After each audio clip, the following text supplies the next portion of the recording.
Hello everyone, I am नवीन कुमार और यहाँ पर एक कंपनी जो कि स्टॉक मार्केट से पैसे उठाना चाहती है।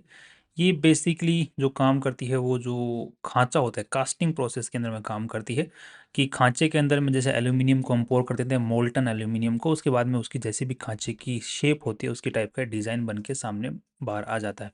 तो वो जो खांचे का यूज़ करते हुए ये एल्यूमिनियम के मोल्टन जो कास्टिंग्स होते हैं वो काम करते हैं। सो एल्यूमिनियम के अलग अलग प्रोडक्ट्स ये बनाते हैं कास्टिंग के ज़रिए से। राइट, तो अब काफ़ी पुरानी कंपनी है। कंपनी का नाम है स्वास्तिका कास्टल लिमिटेड। इनका जो आईपीओ है वो 21 जुलाई से 23 जुलाई के बीच में खुलने वाला है। 65 का इन्होंने फिक्स प्राइस सेट किया है। एंड यहाँ पर फ्रेश के दैट मीन्स कि यहाँ पर जितना भी पैसा है सारा का सारा कंपनी के पास में जाने वाला है। और यहाँ पर 2 लॉट्स के लिए एटलीस्ट रिटेलर्स को अप्लाई करना पड़ेगा। अब यहाँ पे जो वैल्यू लगाई जा रही है इस कंपनी वो है 53 करोड़ रुपीज़ ओनली। काफ़ी कम वैल्यू लगाई जा रही है क्योंकि कंपनी भी छोटी है। और वैसे देखा जाए तो यहाँ पर कंपनी काफ़ी पुरानी नज़र आ रही है, 1996 की खुली हुई कंपनी नज़र आ रही है। नेक्स्ट अब देख लेते हैं थोड़ा सा इनकी आरएचपी को, उसके बाद में हम लोग कंपनी का जो ये आईपीओ लेके आ रहे हैं लीड मैनेजर्स को देखते हुए फिर फाइनली डिसाइड करते हैं कि क्या कंपनी को वैल्यूएशन सही दी गई है या फिर गलत दी गई है। तो यहाँ पे जितना भी पैसा उठा रहे हैं उसमें से जो 5 करोड़ रुपए हैं वो तो कैपिटल एक्सपेंडिचर में खर्च किया जाता है। दैट मीन्स की और मशीनरी कंपनी खर्च करने के अंदर में मशीनरी खरीदने में खर्च करने वाले। दूसरा वर्किंग कैपिटल रिक्वायरमेंट जो कि माल वाल खरीदने के लिए कंपनी पैसा काम में लेने वाली है या फिर सैलरी वगैरह पे करने के लिए पैसा काम में लेने वाली है। नेक्स्ट कंपनी को आज के दिन चला रहे हैं वरुण शारदा और इंदिरा शारदा। एंड इन्हीं के पास में अच्छा खासा मालिकाना हक भी है। कंपनी पे कोई केस वेस आज के दिन नहीं है और हिस्ट्री की बात 96 की ये कंपनी खुली हुई है। कोई ज़्यादा खास इनकी आज के दिन डिस्क्रिप्शन नहीं है कंपनी के बारे में, कुछ भी नहीं खास नहीं है क्योंकि छोटी कंपनी है। वरुण शारदा जी की अगर बात करते हैं तो 1979 बोर्न है और यही आज के दिन कंपनी को चला रहे हैं और पूरा दिमाग इन्हीं का चल रहा है जो भी कंपनी के अंदर में होने वाला है। इनके पास में अच्छा खासा एक्सपीरियंस है इस पर्टिकुलर सेक्टर में जिसमें कंपनी काम करती है। 18 लाख रुपया महीना सॉरी एनम साल का ये एज ए सैलरी उठा रहे हैं आज के दिन। टोटल मिला के आज के दिन 79 एम्प्लॉयज़ काम करें जिसमें से 48 एम्प्लॉयज जो है कॉन्ट्रेक्चुअल बेसिस पे काम करें और 31 पेरोल बेसिस के ऊपर में कंपनी में काम कर रहे हैं। 18 लाख अच्छी खासी सैलरी उठा ले रहे हैं।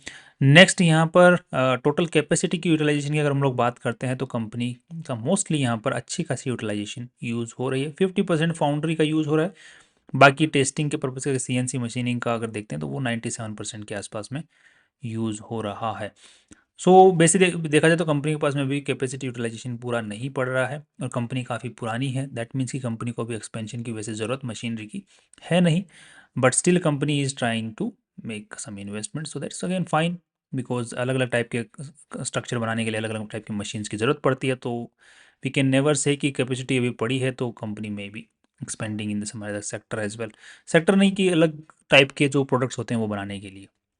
नेक्स्ट यहाँ पर जो कंपनी जो सर्विस वो जो प्रॉपर्टीज़ यूज़ कर रही है वो लीज़ के ऊपर में है। ये पर्टिकुलर जो प्रॉपर्टी है ये भी लीज़ के ऊपर में है। ये वाली जो प्रॉपर्टी है ये ओन्ड बाय द कंपनी है। सो मैन्युफैक्चरिंग फैसिलिटी है वो ओन्ड बाय द कंपनी नज़र आ रही है। कंपनी जितना भी पैसा उठा रही है या फिर सॉरी कमा रही है उसमें से ज़्यादातर जो रेवेन्यू आ रहा है वो इंडिया से ही आ रहा है। कस्टमर सारे इंडिया में ही है। बाकी यूएस में भी कंपनी के जो प्रोडक्ट्स हैं वो एक्सपोर्ट हो रही है। सो डोमेस्टिक इज़ लगभग 65% एंड एक्सपोर्ट इज़ 34% के आसपास में। और डोमेस्टिक अगर हम लोग एक्सपोर्ट का अगर हम लोग देखते हैं तो लगभग सिमिलर सा ही बना हुआ बिकॉज कंपनी का रेवेन्यू भी सिमिलर सा ही है। कुछ खास यहाँ पर फ़र्क देखने को नहीं मिला। दूसरी चीज़ कंपनी के जो टॉप कस्टमर्स हैं और टॉप वेंडर्स हैं वहाँ से जो माल आ रहा है मतलब टॉप 10 कस्टमर्स से कंपनी का 92% रेवेन्यू है। टॉप 10 वेंडर्स से कंपनी का 80% जो माल है वो उठा रही है। 87 90% ही मान लो। नेक्स्ट यहाँ पर देखने वाले ये कंपनी के काफ़ी से आप पिक्चर्स वगैरह देख पाएंगे। ये जैसे फाउंड्री का अलग अलग मतलब जो पार्ट्स होते हैं जो जो जिनको मशीनरी बोलते हैं तो मशीनरी की आप लोग यहाँ पर फोटो देख पाएंगे। ये कंपनी की फैक्ट्री सेटअप की आप फोटो देख पाएंगे यहाँ पर। राइट, तो यहाँ पर आपको खांचे ही खांचे देखने को मिल रहे हैं जिससे कंपनी के पार्ट्स वगैरह बनाती है। अब आज के दिन कंपनी के अगर मेन काम की बात करें तो काफ़ी बड़े इनके पास में खांचे हैं और जो जो प्रोडक्ट बनाते हैं जो कास्टिंग प्रोसेस से वो लगभग काफ़ी भारी भारी प्रोडक्ट्स भी कंपनी बनाती है। 250 केजी तक का प्रोडक्ट बना लेती है तो दैट्स ह्यूज। राइट, अब थोड़ा सा कंपनी के नंबर्स को देख लेते हैं बैलेंस शीट वाइज। तो यहाँ पर टोटल जो पैसा इस पूरी कंपनी के अंदर में जो लगा हुआ है राइट लगभग 30 करोड़ रुपए के आसपास में इस पूरी कंपनी में लगा हुआ है जिसमें से 10 करोड़ रुपया ही इन्वेस्टर्स ने लगा रखा है और वो या फिर कंपनी ने कमा कमा के इकट्ठा किया और अभी कंपनी ने बोनस इश्यू जारी करके अपनी शेयर कैपिटल भी बढ़ा रखी है।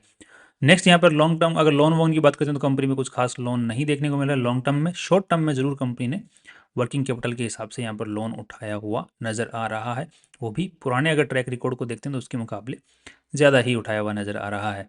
अगर हम लोग ट्रेड्स पेएबल की बात करते हैं तो कंपनी का ट्रेड्स पेएबल भी ठीक ठाक यहाँ पर देखने को मिला। दैट मीन्स कंपनी ने उधारी भी ठीक ठाक रखी हुई है। सो बैलेंस शीट की जो साइज़ है वो 30-31 करोड़ की नज़र आ रही है। पैसा कहाँ लगा हुआ तो मेनली कंपनी का लगभग 35% के आसपास में तो ट्रेड रिसीवेबल्स में पड़ा और बाकी अच्छा खासा पैसा जो है वो इन्वेंट्री में भी पड़ा हुआ है। सो 20 करोड़ रुपए तो इन चीज़ों के अंदर में पड़े हैं और बाकी 10 करोड़ रुपए जैसे प्रॉपर्टी प्लांट एंड इक्विपमेंट्स वगैरह कंपनी ने खरीद रखे उनके अंदर में लगाए हुए हैं आज के दिन। राइट। सो बेसिक स्ट्रक्चर है बैलेंस शीट का, इसमें कोई यहाँ पर नेगेटिविटी नज़र नहीं आ रही है। नेक्स्ट अगर रेवेन्यू को हम लोग चेक करते हैं तो यहाँ पर रेवेन्यू 24 करोड़, 23 करोड़, 30 करोड़। सो रेवेन्यू के अंदर में सिग्निफिकेंट इंक्रीज यहाँ पर देखने को मिल रहा है। Just here was the hiccup as well.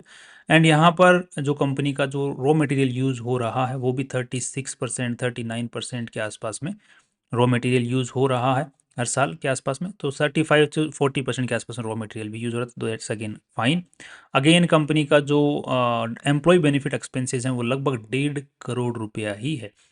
Right. तो अब यहाँ पे एक थोड़ा सा नेगेटिव पॉइंट आता है कि कंपनी के पास में लगभग 70 के आसपास में एम्प्लॉयज़ हैं, जिसमें से कंपनी का जो सिग्निफिकेंट पोर्शन है जो रेवेन्यू का, जो कि एम्प्लॉय बेनिफिट एक्सपेंसेस का, वो तो केवल जो मैनेजर लोग हैं वही उठा ले रहे हैं। तो यहाँ पे 1.5 करोड़ रुपया खर्च किया। तो अब हम लोग थोड़ा सा मैनेजर्स का देख लेते हैं उन्होंने कितनी सैलरी पिछले सालों में उठाई है। राइट। तो यहाँ पर 2024 के हिसाब से अगर हम लोग चेक करते हैं तो यहाँ पर लगभग 37% के आसपास में पूरी सैलरी का इन्होंने जो मैनेजर लोग हैं उन्होंने लिया है, KMPs ने लिया है।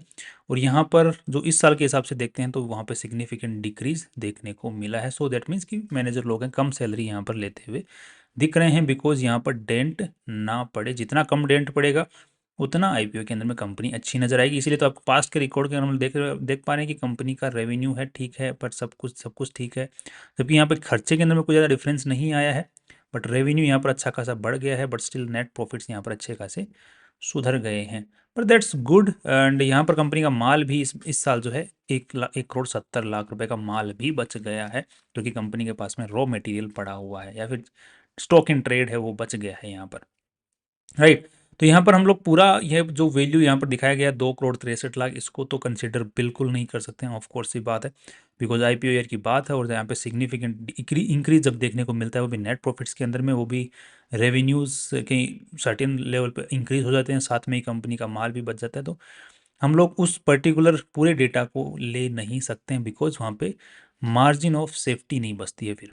तो यहाँ पर इसका अगर हम पूरे पास्ट ट्रैक रिकॉर्ड को अगर हम लोग चेक करेंगे प्रॉफिट एंड लॉस, उसके हिसाब से रेवेन्यू बढ़ा है। रेवेन्यू के बढ़ने के हिसाब से यहाँ पर जैसे रेवेन्यू घटा, यहाँ पर देख लो रेवेन्यू घटा हुआ है, बट स्टिल कंपनी के नेट प्रॉफिट्स बढ़े हुए हैं पिछले सालों के मुकाबले। बट यहाँ पर कंपनी का रेवेन्यू बढ़ा है, बट स्टिल कंपनी का नेट प्रॉफिट्स बहुत ज़्यादा बढ़ गए, तो ये थोड़ा सा सिग्निफिकेंट नज़र नहीं आ रहा। तो 1 करोड़ के आसपास का ठीक लग रहा है मुझे नेट प्रॉफिट को, हम लोग मार्जिन ऑफ सेफ्टी को अगर लेके चलते हैं तो 1 CR के हिसाब से हम लोग अगर PE/PB रेशियो निकालने का इनका कोशिश करेंगे।